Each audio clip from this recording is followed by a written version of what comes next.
everyone. This is Alex of All Trades, also known as Alex Miceli, and I am here with the 451 Degrees podcast, where we talk all things censorship. Joining me today is Ian K. Hello. Hello, Ian. So today we're talking. I'm doing great. How are you? I'm doing all right. So today we're talking about censorship involving political candidates and politicians in social media. But before we really dive in, Ian, how about you tell everyone where people can find you and what you're doing? Sure. You can find me on Twitter and YouTube. My Twitter handle and my YouTube name, or channel name, I should say, is Comics Division. And there's your cat. I basically talk about pop culture and politics on YouTube, and I basically just shitpost on Twitter. That's what I did on Twitter too, until they kicked me off. Which is one of the reasons why we do this podcast, is because Indeed. People get kicked off social media. Okay, so, we want to talk about specifically the politicians and political candidates who've been banned from social media. Now, everyone knows Donald Trump was banned from Twitter, Facebook, Instagram, which Facebook and Instagram are owned by the same people. So, they're under the same company umbrella. So if you get a ban on Facebook, you're probably banned on Instagram as well. And he didn't get banned until that was January this year, right? Yeah, it was after January 6th. Yeah, and that was the justification for banning him, was because of January 6th. Inciting violence, I believe, was the claim. Now, it used to be that social media companies would leave political candidates and politicians' supposed inciting violence comments up because it was supposed to be for historical context, or so that people knew what they exactly said or whatever. And but it seems like in the last few years that's changed, and people have been getting banned. So in 2018, I believe it was, Laura Loomer got banned from Twitter and a bunch of other social media platforms. And she was a Republican candidate against Ilhan Omar in Minnesota for her seat in the Congress. And then later on, Danielle Stella, also Ilhan Omar's opponent, got banned, and both of them for similar reasons. And then recently, Mark Emery, who's a Canadian politician and political candidate, got banned from Facebook during his campaign.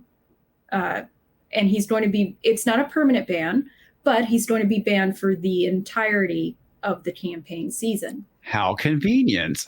Yeah. And now the thing is, though, is that with Loomer, she was banned before she was a candidate. That's right. And she was not reinstated upon becoming a candidate. They said they weren't going to do it. Now, she was banned for hate speech against Muslims specifically. That's right. What did she say? Oh, God. So apparently this took place after a terrorist attack in New York, where she basically kind of made a comment about, this is all on Twitter, about you can't get a Uber or a Lyft without it being a Muslim driver, and that she wanted to start a company, to basically another rideshare company that wouldn't hire Muslims at all. And that's ultimately what got her banned from Uber and Lyft.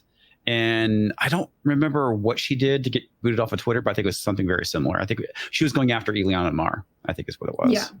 So, and the thing is about, now what she said, what her plan of creating a company that doesn't hire Muslims is technically is a discrimination. That is absolutely.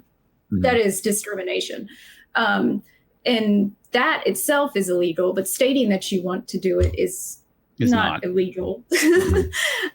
And the thing is, though, is that as a candidate, if you were voting and you saw the candidate say something like that, that might sway you one way or the other. Oh yeah, for sure.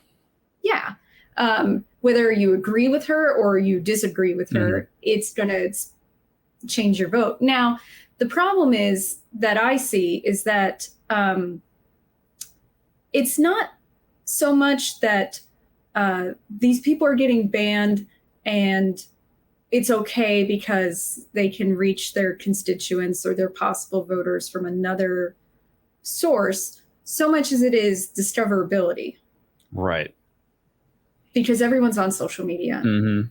Well, and so, being basically the public forum these days, I mean, that's like the biggest problem when you get banned from Twitter or Facebook. I mean, you're literally being cut off from everybody else. And that was like the whole thing with specifically with Donald Trump, is that you have the sitting president of the United States being removed from Twitter and therefore his constituents. Yes.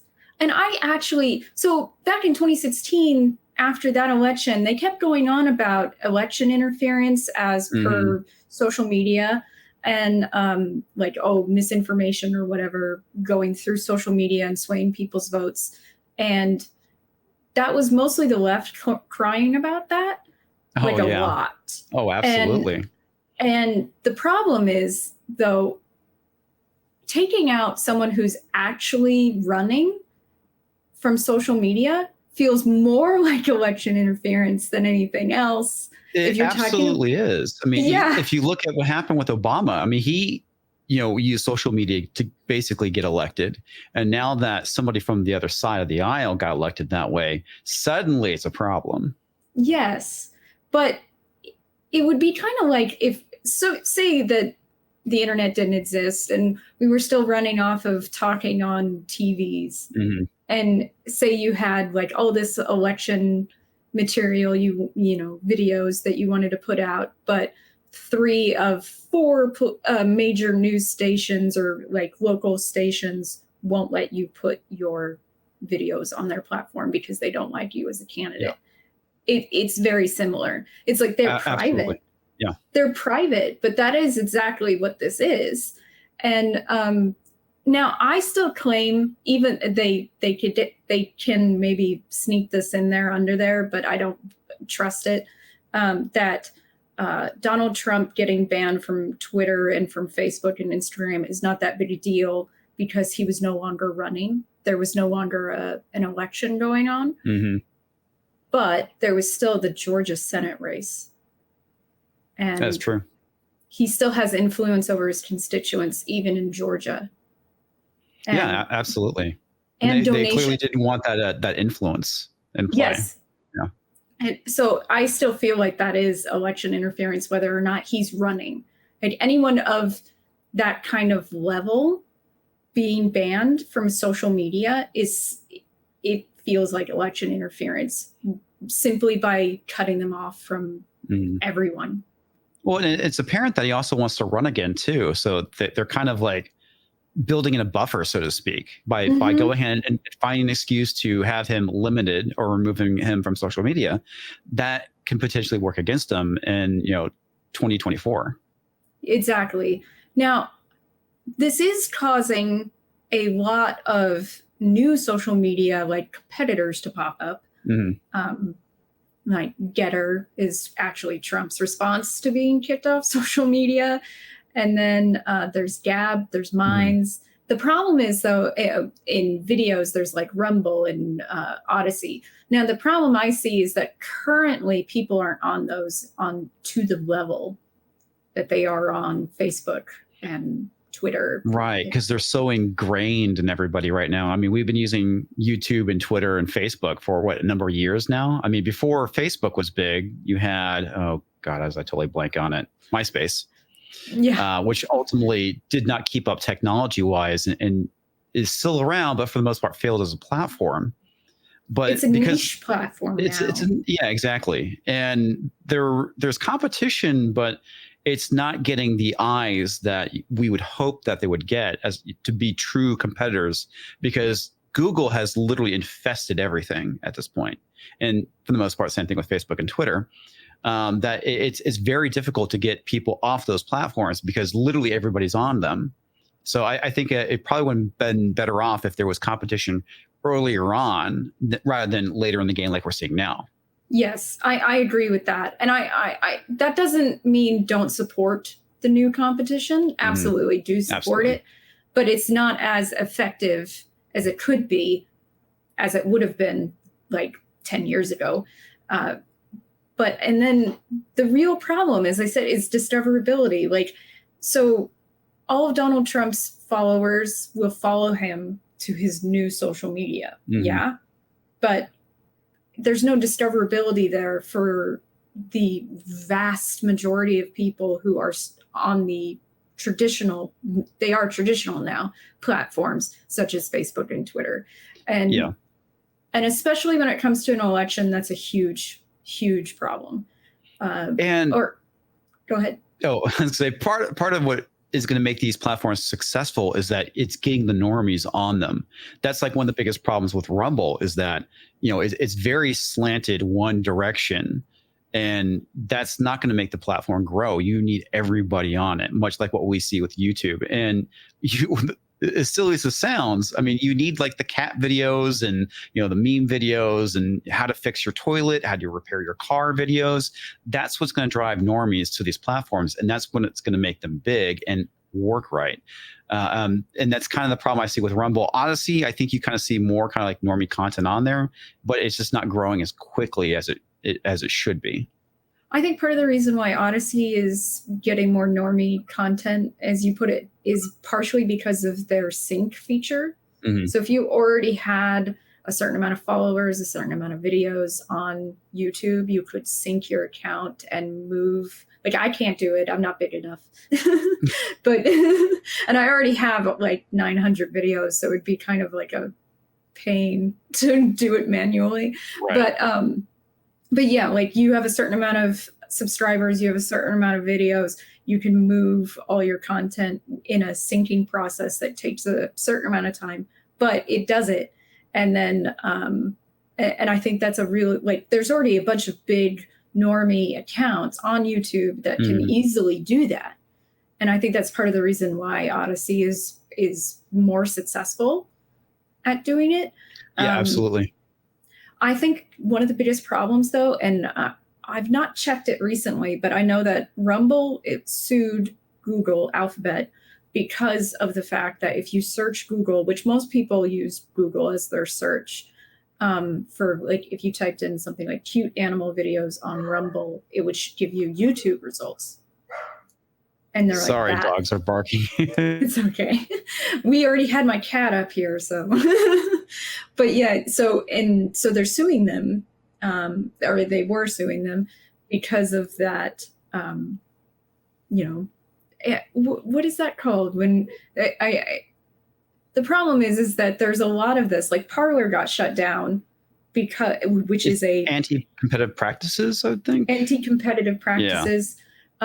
Now, a lot of people claim antitrust, and I actually agree with that argument, because when it is a bunch of different companies within an industry that lead up to a product all working together to shut down a competitor, that's antitrust still. Yeah, and what AWS did to Parler was basically within that vein, because at that point, Twitter just signed a huge deal with Amazon Web Services. And then suddenly Parler was yanked from their platform using whatever excuse they use. I think it was because of what happened with January 6th or whatnot. Mm-hmm. And in reality, it had nothing to do with that. What it was about was the fact that they were a competitor. They were getting traction, and Silicon Valley did what they could to basically shut them down. Yeah. And I don't think a lot of people are actually aware until that moment. Then some people learn this, that Amazon actually's biggest business is web hosting. It's it's not their delivery service. It's not all those products that they sell. It's actually the web hosting.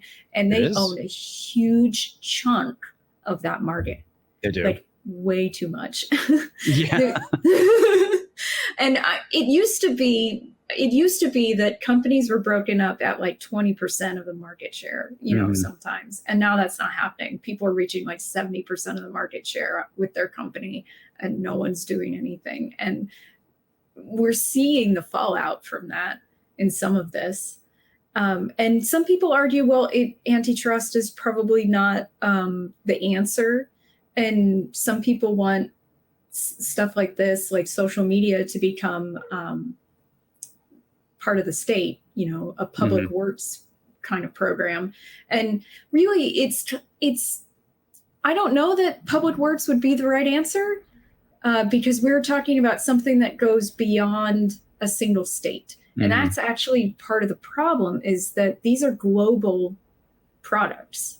Oh, yeah. And the other thing, too, that it just because Amazon owns the majority of the share, what's the major alternatives? Okay, well, you have Google Cloud. Okay, so that's Google. They own everything. And then you have Microsoft's Azure. And again, it's Microsoft. They own a lot of stuff. And of course, it's a Bill Gates thing. And so it's like, well, what's your real competition there? I mean, they're all basically morally in alignment. They're all trying to achieve the same goals, which is, what we're seeing with censorship, the Great Reset, stuff like that. They're all in alignment. So you really don't have any true alternatives that are ideologically different as well, which is kind of frightening. It is frightening. And that's why you see all of them work together. Like Laura Loomer was banned from everything. Yeah, like everything. And it's kind of, it's like, how is that not like everyone working together to just shut someone down? Like we've seen it on Twitch, actually, because I'm a video game streamer. I follow what goes on Twitch, and Twitch will ban people for what they do off the platform. Yeah, I know. That's ridiculous. And we're kind of seeing that with other things like Subscribestar. They did the exact same thing to Carl Benjamin. And it was actually something on somebody else's YouTube channel where he was basically mocking them for being white supremacists. And they banned him because of his comment that he made, which is ridiculous. I know, the going after someone for what they don't do on the platform. And this is so crazy because so I was banned from Twitter, and I read the terms of service, and it says that they're not responsible for what people post on their platform. And it's like, if you're not responsible, then why are you banning anyone ever? Yeah, it goes back to the whole Section 230 argument, right? With that. I mean, they are a platform. They're not a publisher, but they are acting like a publisher rather than a platform, which is ultimately the issue, because whether it's YouTube or Twitter and you get banned, they're not going to give you a solid reason why. They're not going to tell you what you did to get banned from that platform, which is the thing that is disgusting about it, because all their language is so vague because it allows them to, enforce it selectively. So we are kind of dealing with anarcho-tyranny at this point on these platforms. And a big part of the problem with that is that the vagueness, they'll say inciting violence, or they'll say hate speech. And those are vague. Those are incredibly vague. And they are applied unevenly. We can look at what Danielle Stella wrote that got her banned.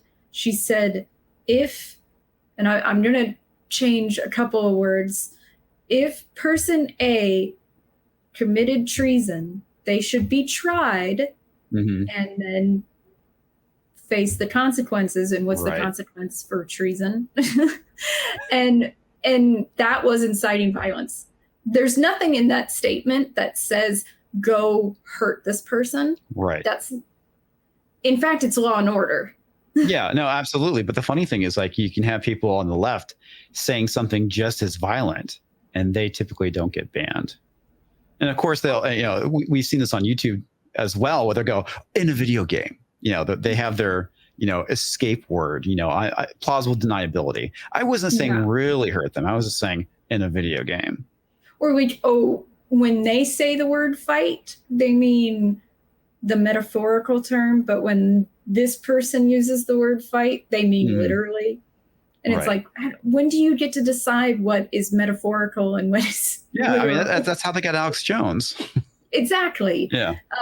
They get so many people by changing whether that it's metaphorical or literal, like every time.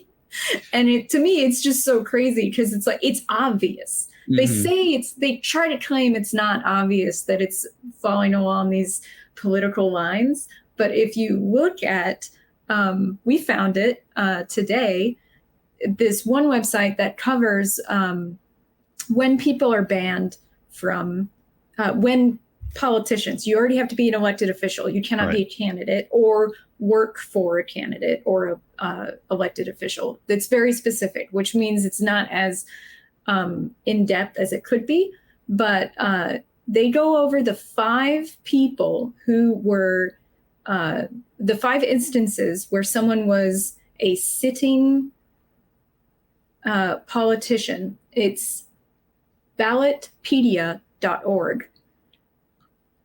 And it's elected officials suspended or banned from social media platforms. And it's very specific, as I said, and there are 5 instances, and 3 of them are Marjorie Taylor Greene, which I did not find surprising in the slightest. No. But yeah, but there's 5 of them, and they are all Republicans. That seems kind of odd. Yeah, that seems very specific. And they want to pretend like, oh, no. It's not ideological lines. And No, it's like, not at all. Yeah, clearly not. It's and you know what it is what they would defend it with. Well, they said something absolutely terrible. Maybe the problem is that party says terrible things. That would be their defense. Yeah, but you would think that you would want your political enemies to make mistakes, right? And by doing so, making sure that these things stay online for people to find and go, wow, this person's a terrible candidate. I'm not going to vote for them. But they're not doing that. They are actively trying to censor the opposition.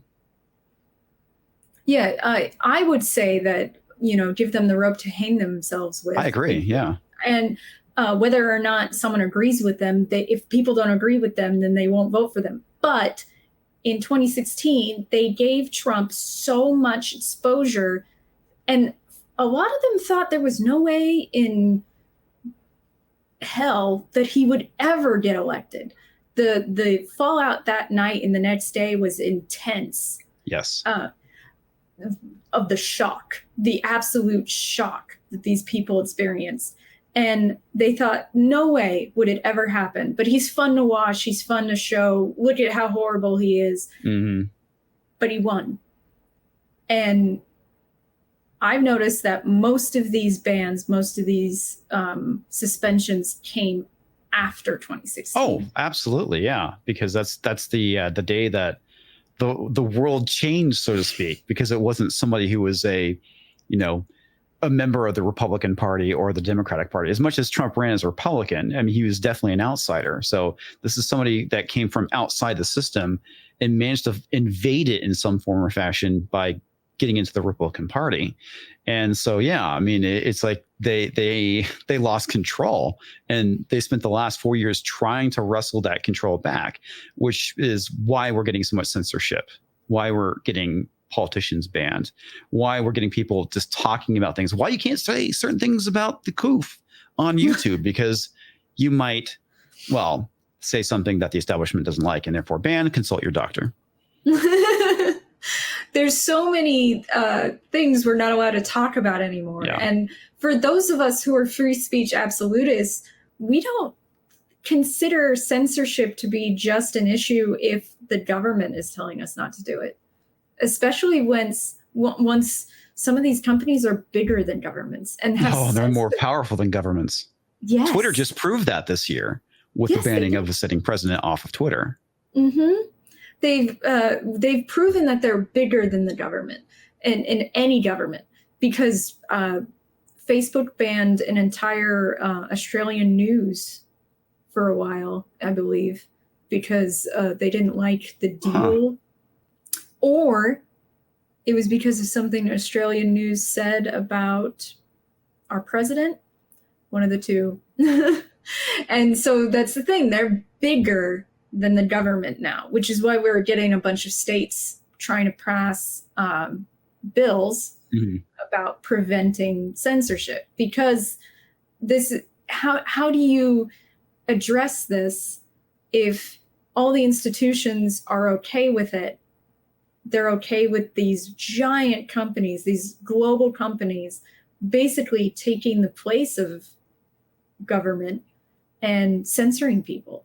Well, yeah. I mean, for the most part, you're seeing them as an extension of the government. I mean, it's like with anything from, free speech to social credit. It's like the government can't do it, but corporations can because they're a private institution. But if they're bigger than the government, that doesn't mean anything. And then, I mean, I can't remember. I think it was Amazon wants to create its own city in Nevada where they pay people their own like internal money. And it's like, that's setting up a government. Yeah, that's kind of frightening if you think about it. And do you watch South Park at all?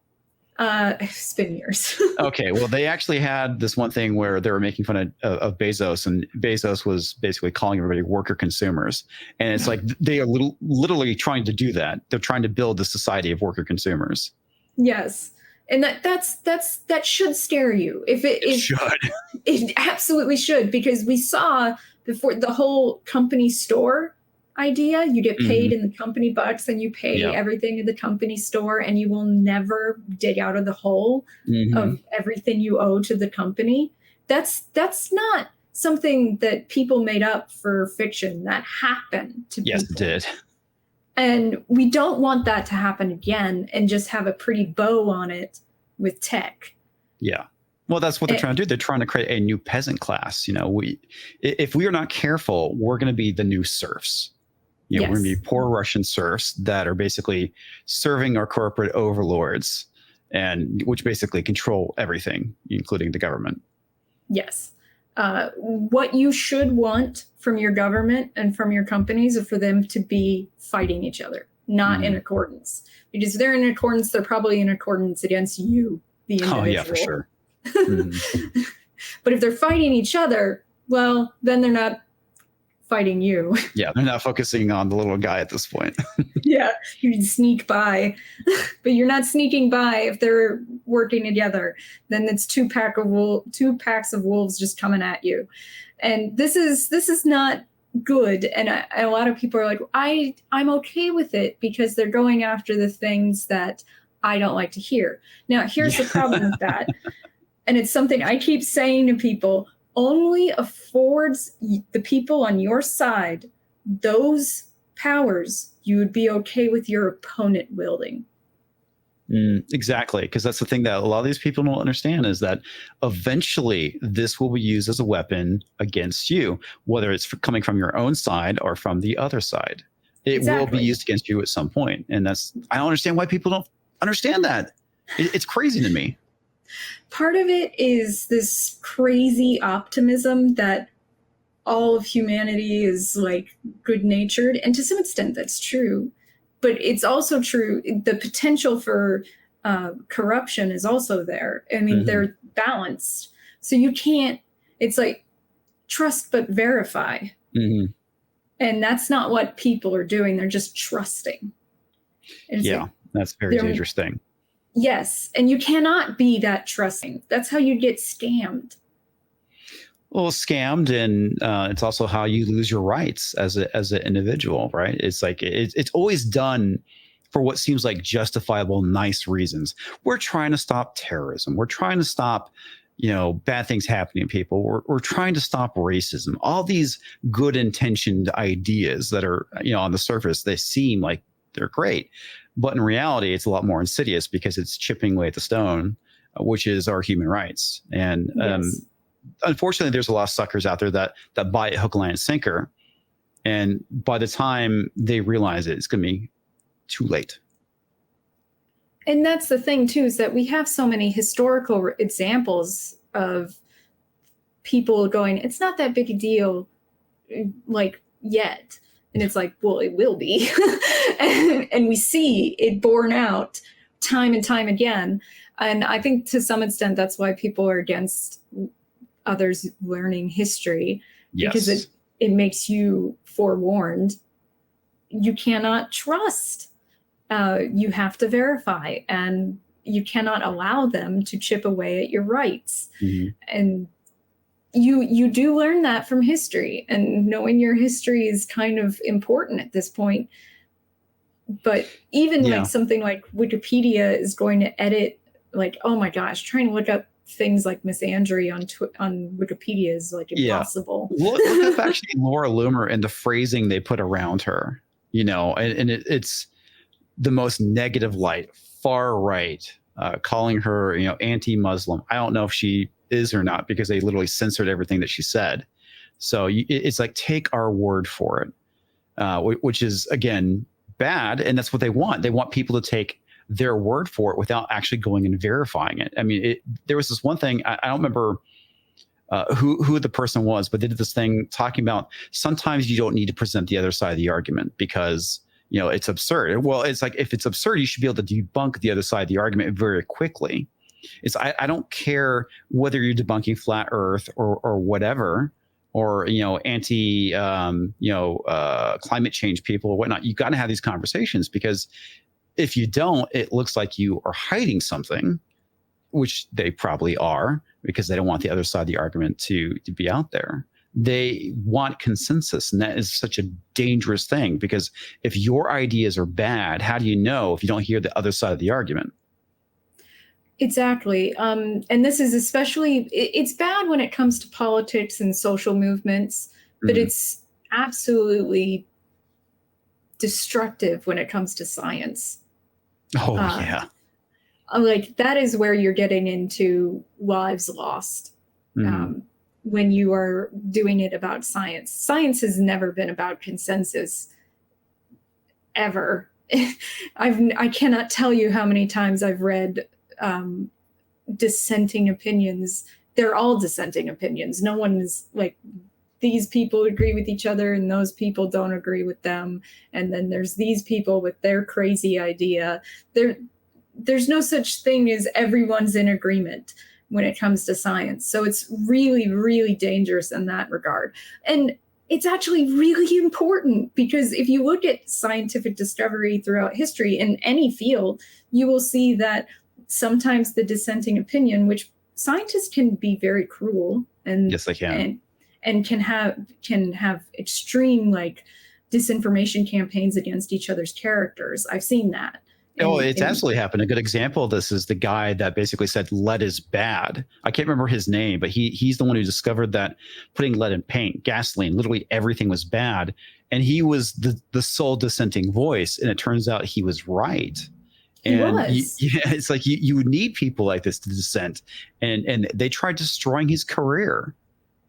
And exactly. It was terrible. And it's like, if they basically silenced him, a lot more people will suffer from the effects of lead poisoning.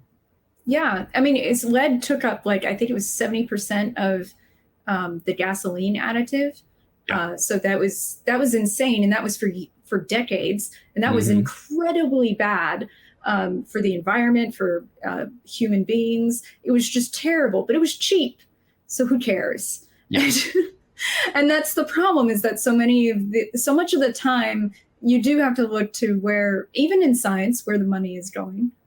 Yes, you do. Absolutely.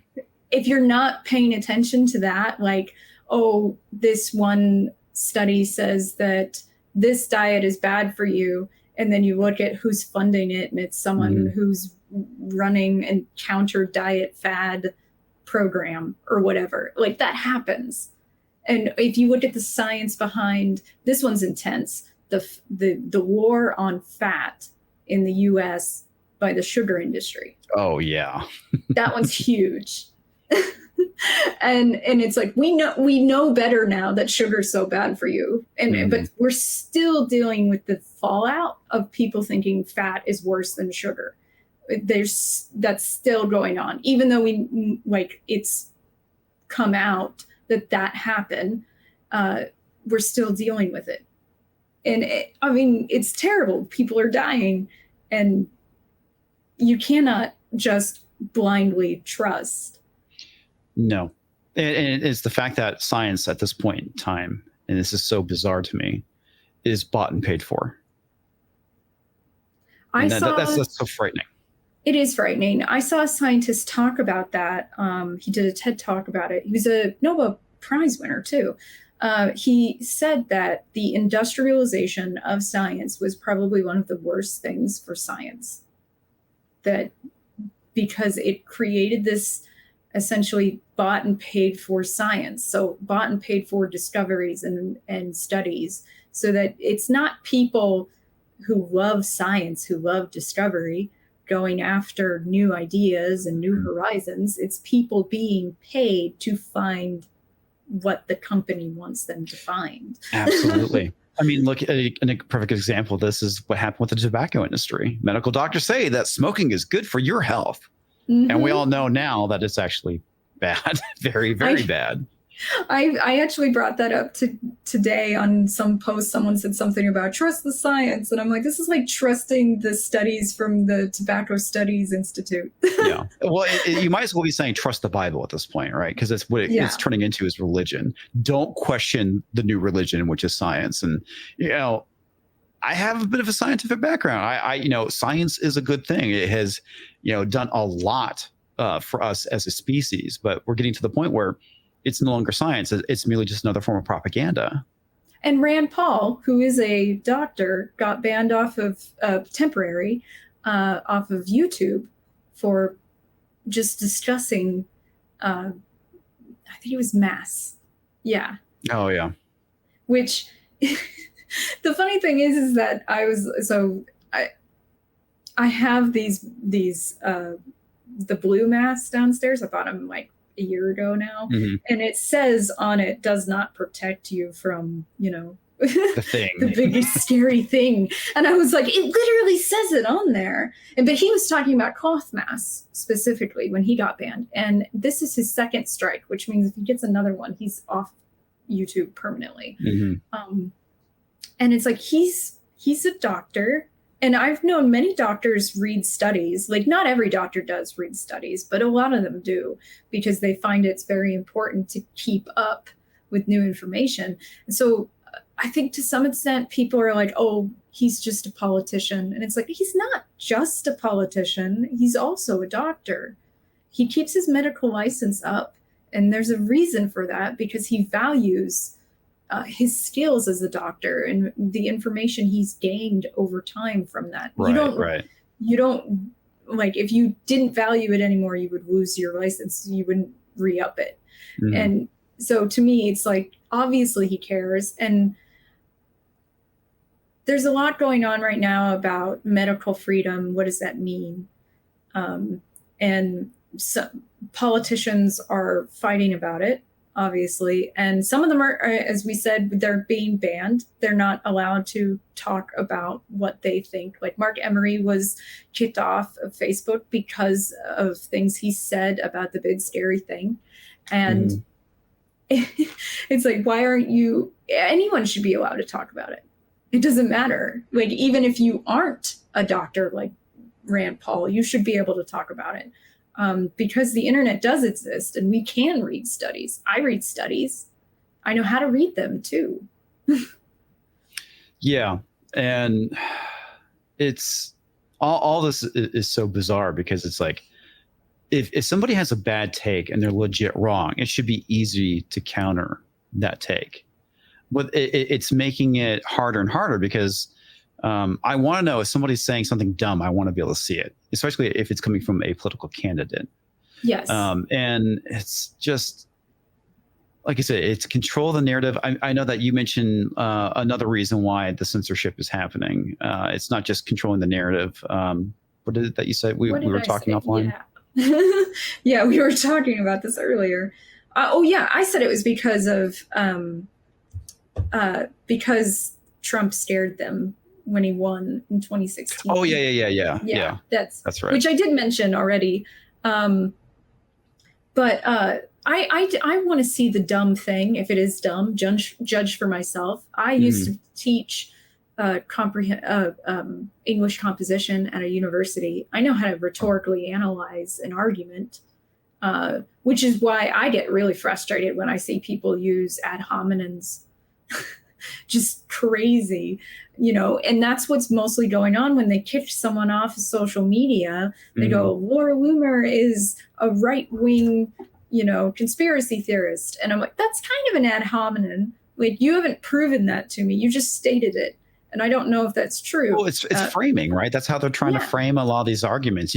When you read it, you know, either in a article on a, you know, actual news outlet or Vox or whatever. It's being used as a framing device to put you, I wouldn't say in the mood, but it frames in a way that you're seeing this person as what they're describing them as, this crazy right-wing person. And there's a lot of people that get, labeled as right-wing that are clearly not, which is ridiculous. Someone might say that I'm right-wing just for talking like this. And it's like, I'm a centrist. I've always been a centrist, except for the hot minute when I was 18 and I was a Democrat. So it's like, I've never been a registered Republican, but they're going to call me right-wing just as a way of saying I'm not, my points aren't valid without actually exactly. That's the thing that's so funny about it is they're using that as a way of saying that your points aren't valid. Oh, you're just a right-wing nut job. Yes. It's like, well, there's nothing wrong with the right, and there's also nothing wrong with the left. We really need both, right? Because they kind of balance the crazy out. And that's the thing that's so frightening about it, is that they want just the left right now and the craziness associated with the left, and there's no bulwark to stop them from, basically just completely taking over culture. I mean, which way they pretty much have already done. But it's like, we keep heading down this path, and in reality, we need to be, firmly in the center, because both sides have good points and they also have bad points.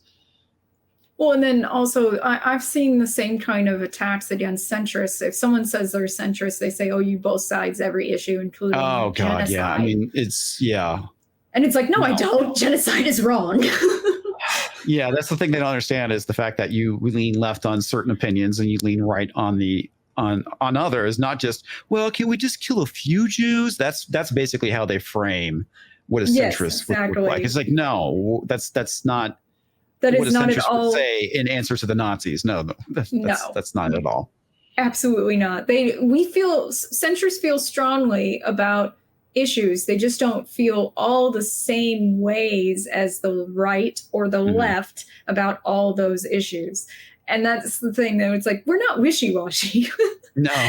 But I do think it's okay to not have an opinion on something, because you can't have an opinion on everything. No.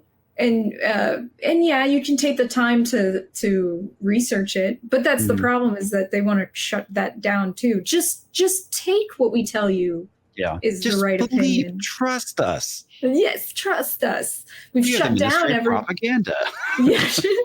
We've shut down every other avenue of information. So trust us. And it's like, no, actually, I trust you less, because you don't want me to look into it for myself. That's the problem with fake news, right? It's the idea of that, and I hate this idea of having a single source of truth when it comes to authoritative sources, because you really need to see what's going on. And going back to what we're talking about, the whole thing with science too, it's like we need to have dissenting voices, because sometimes dissenting voices are right. Yeah. And it's the same thing with the fake news thing. We have to see what is out there. And if you're hiding something or burying a story, calling it fake news, well, it's a possibility they might be hiding something.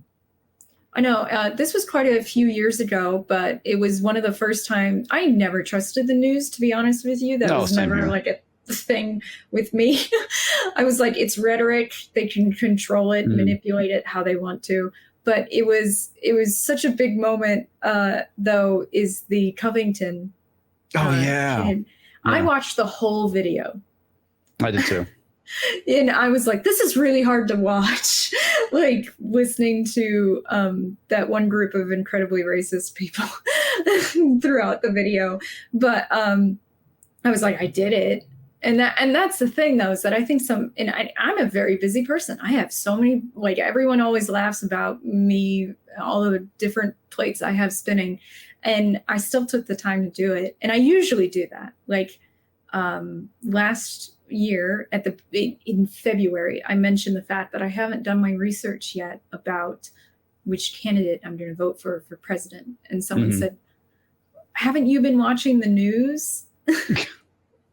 Well, the thing that's so funny about that is that, for years, I've known that the media lies, right? It is totally different saying that, knowing that it happens, when you actually see it for real. And that's what happened to me last year, was around these protests that were going on. There was that truck driver who was pulled out of his rig and beaten by, it was either they're activists. So I'm just going to call them activists because I don't know who they're affiliated with. Mm-hmm. And the way it was spun on the news, because I ended up seeing it on the news like that day or a day or two later, and they're saying that he lost control of his vehicle and the protesters rushed in to see if he was okay. And it's like, that's not what happened. It's like he was literally pulled out of his vehicle and attacked. Yeah. But it was completely spun. They do, and they know to some extent that most people just read the headlines. Yeah. So they can say whatever the hell they want in the headlines. They want to look into it, right? I mean, it's like you see on the news, okay, that makes sense. Of course, the selective editing. And then when you see the raw footage, you're like, that's not what happened. And they talk about, why don't you trust us anymore? And it's like, because we've noticed that you're doing it. You can't I can't unlearn that you've been doing this. And there's the thing too, is that and what I say when it comes to politicians, don't trust their promises. Don't look at their history, their actions. Yes. Yeah. And it's funny too, because I've been saying that for years. And then like Jordan Peterson said something about, if you want to look at someone's motivations, look at their actions, not what they say. And I was like, yes, because it always drove me crazy that people are like, they promised this, so we should vote for them. And I'm like, how many times does a politician promise you something and it not happen? And you're just like, going to keep falling for it. Maybe this politician's honest. They're not honest. Well, the one thing I thought was funny, because they basically said that about Trump, is like, oh, he's doing these things because he's just trying to make the voters happy. Oh, so you mean he's actually following through with his promises? Yeah. He did actually follow through with a lot of his promises. He was a wild card to me because he was not a politician. Yeah. And honestly, it was kind of hilarious because in 2016, I was like, I don't know who I want to win. Like, it was like consciously. It was kind of the same way. Yeah. I couldn't think of who I wanted to win. And then the next day. Neither. I didn't vote for either of them. But with the next day when they announced it, I was actually relieved. And I was like, I guess that tells you kind of what I valued at the time. And I was like, like, I was never, like, a lot of people are like, why wouldn't you vote for Hillary Clinton other than the fact that you're a misogynist? And I'm like, well, I'm a woman and I don't mind being a woman. So that's not what it is. It was actually the fact that. But what about your internal misogyny? The most invalidating comment in the entire world. That, or like, absolutely. You're a traitor or whatever. Pick your brainwash, whatever. But it's just a way of invalidating someone's opinion without actually addressing their opinion, much the same way that right-wing or conspiracy theorist is. But and for me, it was actually the fact that she worked for the board of Walmart and tried to hide it from her history, her work history going in. And I was like, Walmart really, really damaged rural communities. It did. And I spent 8 years in Kansas, and I saw it like kind of directly how much it depressed work in those areas and economy. And I was like, they literally like went around and like planning, like taking bets on how long the small businesses were going to last after they came in. So I'm sorry. And I was like, I don't think that I don't think she has America's best interest at heart. Is basically no. I think that was very apparent. But they never addressed the issue with that. It's because she's a woman. You're a misogynist. You don't like women. You don't want to see a woman president. It's like, no, it's get a good candidate and maybe I'll vote for her. Yeah. There are female candidates that I think that I actually admire. Tulsi Gabbard's one. I agree. I think she has principles and she's got a lot of compassion. I think she made too much sense, which is the reason why she wasn't selected. Yes, she did make a lot of sense, and she had a lot of compassion. That was the thing, is that they fake compassion a lot of the times, but hers was authentic. I felt like she wasn't condemning people left and right, and by which I mean right. Well, not with that. I mean, whenever they like during the Democratic debates, I mean, she did not indulge in the identity politics that was going on. No. She actively avoided it. And it's like, I can respect that. She's actually making it about the issues, not about misogyny or racism or whatever's going on, whatever the buzzword of the oppressed is that day. honestly, at this point, when someone says it's misogyny, I start rolling my eyes. Yeah. I can't hear it. Like it's to me. So I am a woman. I do believe that women are very capable people. Yeah, I agree. I'm even a very non-traditionalist woman. I'm child-free. I'm never going to have kids. So it's not like I believe that women should be in the home and barefoot. I'm a careerist woman.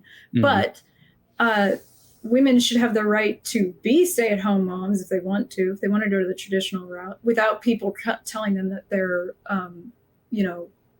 internalize their misogyny. Yeah, because initially it was about the right to choose, right? And and I'm totally for that.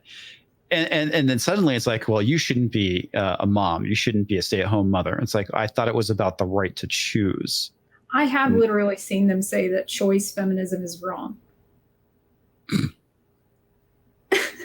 And it's like, whoa, okay. I didn't realize we fought all this time, all these generations of women fought all this time for choice and for it to be not what you wanted. I'm very confused here because it's like we're going backwards. It's like women are making the wrong choice according to what you want them to make. So you still want to control women. You just want them to do something different. Okay. Yeah, exactly. It's like the whole thing with how can you be with a man? You're dating your oppressor. It's just like, yeah, that was recent. Yeah. I keep saying this, and it's actually kind of the reason why I went anti-woke is the assault on how people love each other. Yeah. Because for me, it was when they started talking about interracial couples and their mixed race children and how wrong that was. And I was like, whoa, that's racist. It absolutely is. And it's something that we saw throughout the 50s and 60s that, you couldn't have, mixed race couples back then. It was literally illegal. And it feels like they're trying to get back to that point, but for different validation, right? I mean, for different reasons of validating why this is a bad thing. Yes. It's the funny thing about it. It's like what we're seeing with entertainment, with the attack on femininity and women being sexy. It's very puritanical. And that's the thing that these people don't realize is like saying something is the male gaze. I mean, that's basically Puritanism. It is. But also they don't have a problem with the female gaze. They don't even think it exists. No, not at all. It doesn't even factor into the equation. Regardless of the fact that every male superhero has to have a shirtless scene and dehydrate himself for 3 days before that scene as an actor to get it to look cut. And it's like, I'm sorry, but men don't actually look like that. And what do they say about women? It's bad ideas of what women should look unrealistic body expectations. Yeah, it's the same thing. Exactly. It's the same thing. And because 3 days of dehydration to look like that on camera, I'm sorry. Yeah, that is unrealistic. Our whole joke with the MCU is that the only superhero that hasn't been topless has been Black Widow. Yes. At this point, I don't think anybody wants to see it, but I have a serious problem with how they frame this stuff. And sorry, Missy's getting into trouble. Pets. And they try to shut us down. They try to shut down any kind of dissenting opinion. And that's a big part of the problem. And if they're not censoring us by getting us shut out of Twitter, like I was, they are telling us we're wrong because of internalized misogyny or whatever. It's the ad hominem attack. It's not actually a rhetorical response. And as someone who taught people about fallacy, it's very annoying to see everyone do it everywhere. You're like, did you guys not go to college? And I'm like, wait a minute, that's the problem. You went to college. I left college, that work atmosphere, because it's not just that it's woke, and it's getting more and more woke. The place that I taught got more woke after I left. I checked. It's also that there's no real job security in academia right now. So you don't have your academic freedom. They've taken that out. That's off the table, even though they like to spout that they do. And then also at the same time, if you get a job, you're probably an adjunct, and you're not making enough to live. So it was not worth sticking around for all that, Missy. Right. I'm so glad I went to college when I did, because there wasn't a lot of this nonsense. I mean, we did have a literal Marxist poli-sci professor. I mean, the whole jokes that people make about, none of this stuff is in college. Yeah, some of it's there. There's legit Marxists in colleges. I mean, I had a friend, and she took his class, and for whatever reason, everybody loved him. And I was like, why would I take a political science, class that's being taught by a communist? I wouldn't want to. I was not. So one thing about like college and education right now is that a lot of it's built on agreeableness. Mm-hmm. Do you agree with the teacher? And I'm not that kind of student. I got into a lot of arguments, even when I was a kid, in classrooms. And sometimes it was because the teacher was religious, and sometimes it was because they were super far left. Mm-hmm. So to me, I think that's a big part of the problem right now, is that building education on agreeableness traits in students, you're creating the only people getting educated now are those who aren't willing to think for themselves. And they're even assaulting critical thinking, which is what you need to look at something like Laura Loomer's tweets and decide for yourself whether or not that was hate speech. And you can decide for yourself, even if you don't have those skills. A lot of people who didn't even go to college still can get critical thinking skills. It's not something that you can only get there. Right. And that's the whole point of college, was to teach you how to think for yourself. But going back to my previous comment about, Bezos and the worker consumer, but that's what they want the worker consumers. They want you to consume information and just accept it and not challenge it or think about it. And that's one of the reasons why they are shutting out specific politicians, because they are presenting a different idea, the one that they don't want, as you said, narrative control. They want the narrative to be very, very narrow, very, very specific. And that is a problem when it comes to humanitarian issues, because those are not easy answers. There's not a lot of easy answers when it comes to foreign politics, when it comes to science, most things, social issues.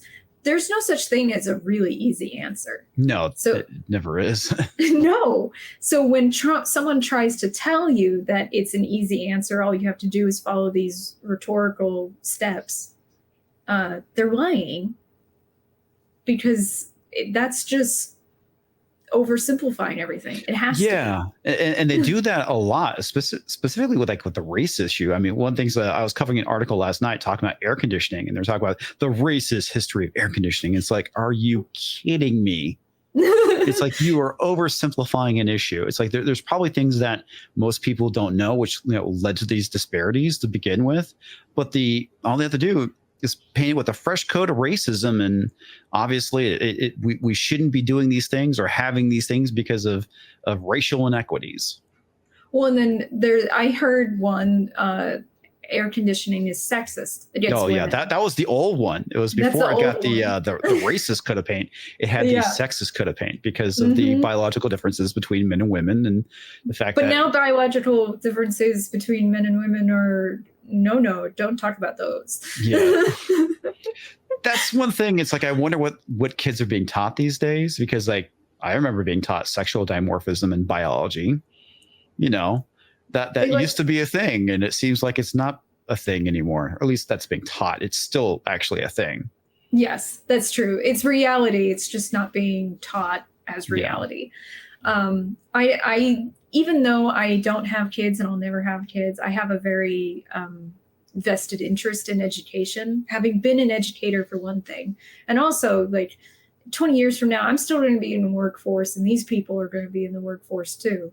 So it's like, we're going to be part of the same society. I feel like that means you should have an interest in education, whether or not you have children. And so I've been following what's going on in a bunch of different school districts. And some of them are what they teach. They'll teach sexual sorry, I cannot say that word. Dimorphism. Dimorphism There you go. when they're talking about everything but human beings. A lot of them.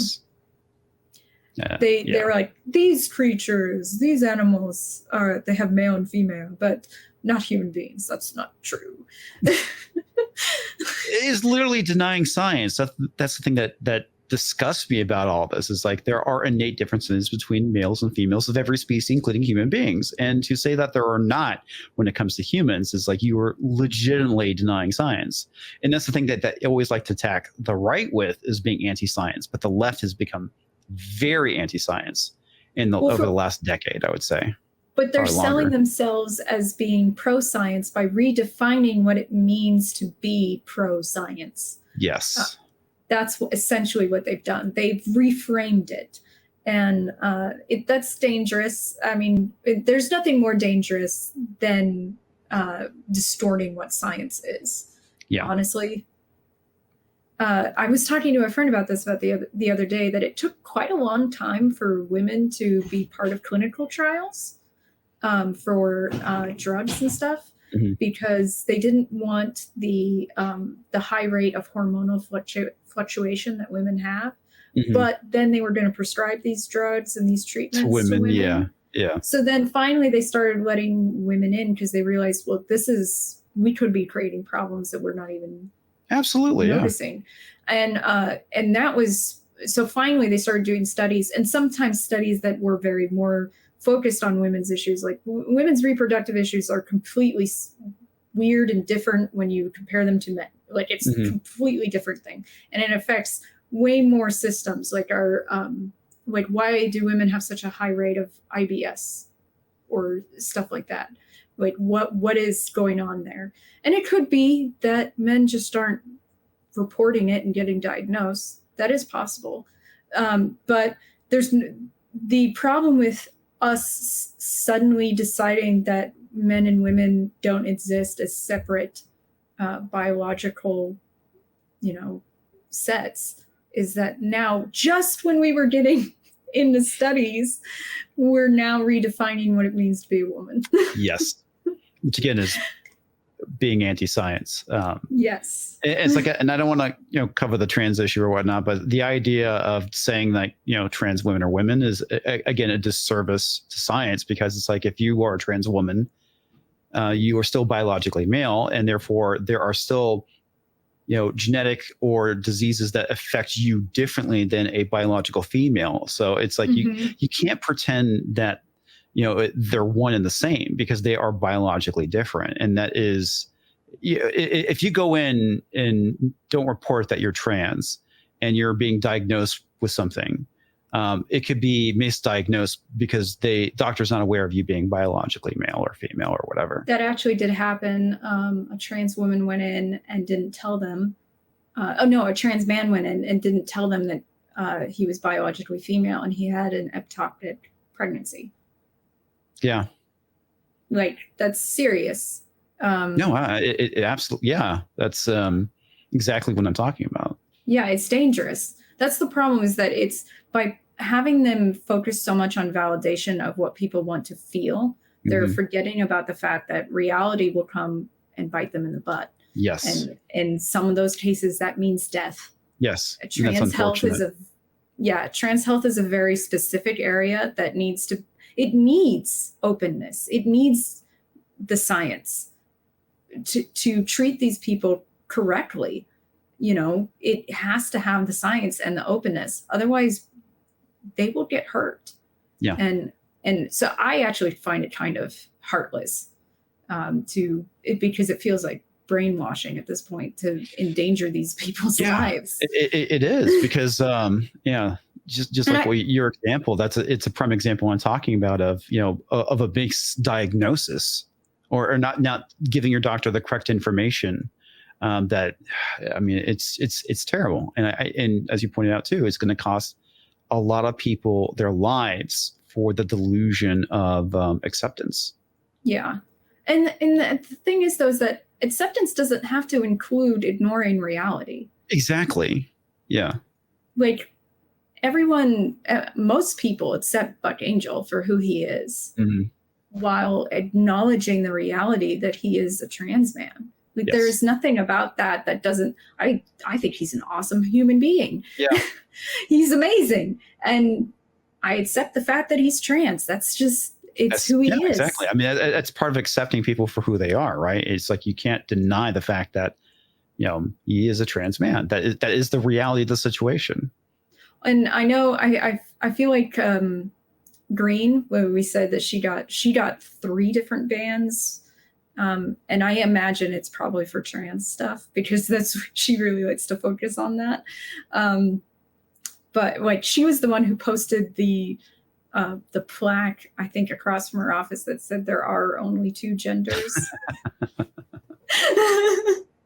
Sometimes I feel like you have to be that asshole, to I mean, maybe it's not nice, but it feels sometimes like, well, they're not nice either. They get people fired from their jobs. The irony behind the use of the term gender came out because it came out back in the 60s, and originally it meant basically the societal differences between men and women, what it means to be a man in society or a female in society, specifically within that particular culture. And it evolved and changed, and it goes back to the thing with how words are being changed to set political purposes. And the way we use gender is vastly different from where I learned, because I have an anthropology degree, what gender means in anthropology and what it's supposed to mean, which is how your society views what it means to be masculine and what it means to be feminine. It was funny. I actually took a global women's issues course when I was in college, and it was not very woke. Actually, it was it was pre-woke in Kansas. Mm-hmm. It said, she literally, at the beginning of the class, there's a section that said sex and defined it. And then there's a section that's defined gender and defines it. And they're different. They're separate. Mm-hmm. And one of the things that was brought up was gender stereotypes, which is the expected performance of someone of a specific sex, and to signal their gender. And it was kind of funny because I did my final paper on gender stereotypes in fiction. And I feel, and it's like, that's not the same as talking about sex. It's just not. Sex is biological. Mm-hmm. Yeah, I took a sex, gender, and culture course when I was in college. And it wasn't woke either. Granted, this is the 90s, but it talked about a bunch of different things. And it did talk about some trans things, but it wasn't like what we think of trans now. It was like literally within like different cultures within India, for example, with the Hijras, which are, they're trans women. And it was very interesting. And we even covered the whole thing with like different chromosomal issues, biological issues that lead to the super males. I think it's like the like Klinefelters and and the same thing with intersex. We talked about that, but they're trying to say that intersex is like its own gender, which it's not. It is legit a genetic deformity, and that is like their only place where you can really see misgendering at birth, right? Because of they are kind of born with very hermaphroditic is not the right term to use. No. It's technically incorrect, but they appear to have both sex organs, and then at birth they make a decision on whether they're male or female, and then sometimes they make the wrong choice. More often than not, they make the wrong choice. There was a history of them deciding that all of them should be female. Oh, was it female? Okay. It was female. I know there was a case, I think it was about 20 years ago, where an older doctor was saying that the baby was female and he had one testicle, and the parents were going to raise him as a boy, and he was like, no, it's a girl. And then he removed the baby's testicle, and they sued him over that for malpractice. And still raised the child as male. And I think the science actually backed them up that more often than not in that instance, he would be male, presenting even like emotionally. So it was kind of, it's kind of sad that I feel like we were just hitting this cusp, even on that front, scientifically, where we were getting better information. We had more science to back up what we were now thinking. We're completely undoing it. And then we're undoing it again.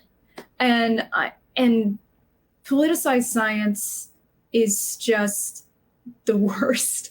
And we keep, instead of reading studies, people are taking what politicians, what news media corporations are telling them to say and taking it as gospel.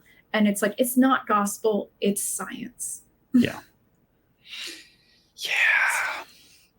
And so we're seeing, like, Rand Paul got kicked off YouTube and honestly, I think the science backed him up. If you really look into it, sadly. And we're going to see more of this before it gets better, I would say, because they're getting bolder. Taking out Mark Emery in Canada during the campaign is a very bold step, because it is essentially election interference. And I think that's, unless you've got anything left to say, I think we're going to be wrapping it up. No, I'm good. All right. Well, thank you so much for joining me. I feel like this was a very good conversation. Yeah, I think so too. Yeah, I really enjoyed this. So this was 451 Degrees. This is the podcast about censorship. And we will be talking about all forms of censorship. And if you could walk your fingers over to the like button and the subscribe button, I would really appreciate it. And I hope you guys have a wonderful day. See ya.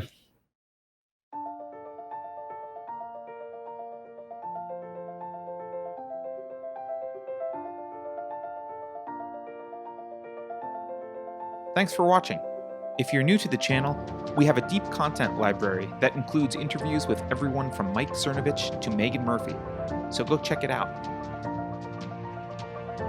If you'd like to see more, please consider supporting the show by visiting unsafespace.com/donate. You can find us on all the major social media platforms, well, mostly. And you can find a community of like-minded individuals on our Unsafe Space chat on Telegram. See you there.